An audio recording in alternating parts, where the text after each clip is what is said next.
Your characters are kids who are having an experience, an adventure that any kid in the world might envy.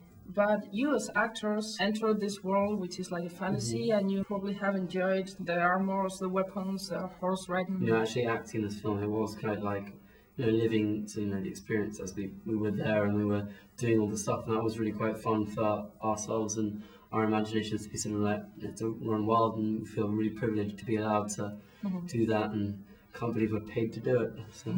It has been an amazing experience being part of these films. I think one of the best bits about it has been meeting so many different people.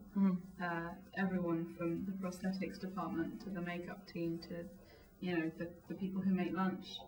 It's really, there are a lot of people that make a movie, and it's been lovely to meet them all. Did you really feel as a family after shooting these two movies? Yeah, I think because then starting off from the first film, when we were all sort of just thrown in the deep end, we sort of barely knew each other, and we only met a couple of times at some of the interviews, and then we were just all by ourselves in New Zealand, and we were hanging around, and we did just miraculously sort of like form these incredible bonds, and they sort of stood the test of time and lasted sort of well through, and we, you know, we don't have strops, and you know, it's not as if, you know, we refuse to talk to the others or anything at all. Did you find it hard to integrate a new young person from Caspian in the second one? I think it was nice that we had more cast this time because, you know, we'd made a film with mostly just the four of us, and we had other actors involved, but it was, a lot of the time it was just us four. And this time it was nice to have, especially to have Ben and Peter Dinklage around a lot of the time, because we had quite a lot of scenes with them.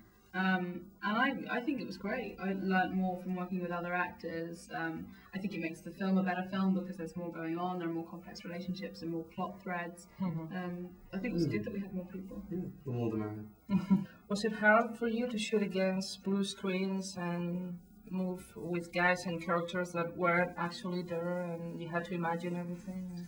It's always quite weird acting to a ping pong ball on a stick or a piece of green tape or something like that. But you do get used to it, and I think it's probably just an extension of your imagination, really. It's just different kind of acting. After the first movie, you were more used to it? I think for me, I found that in the first film, so was that my introduction really to the acting world, and having that introduction already sort of being with these sort of green screen creatures means that I sort of take that as standard. Whereas someone else who you normally would expect, you know, someone else to be as something to play off might find it a little more difficult, you know. But I've been lucky and I started with that. So anything that's there, I sort of take as a bonus. Do you have any other actors or actresses that you like? I think that you learn a huge amount from watching other actors and actresses. But ultimately, when you're kind of, I mean, lots of people say, "Oh, you're going to be the next this or the next that." I think you probably just want to be yourself and make your own career.